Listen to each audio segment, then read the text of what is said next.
曾蔭權或者特區政府係咁尊敬華叔嘅話，我哋希望今日特區政府唔好再阻撓華叔嘅牽掛住嘅王丹、爾開希等等嘅民運人士呢，嚟到香港送華叔最後一程。尤其是琴日李少光保安局局長嘅言論，好似暗示咗呢，王丹同爾開希等等嘅民運領袖呢，係冇機會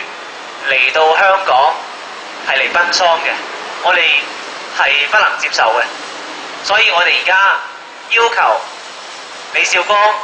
甚至曾蔭權用一個基本嘅人道嘅精神嘅態度，去俾海外嘅8、9學運領袖入境送華叔最後一程。我哋而家呢，先喺呢個立法會，華叔曾經喺度做過多年嘅立法會議員嘅一笪地方，我哋向華叔默哀1分鐘，作為對華叔嘅一種表示嘅致敬。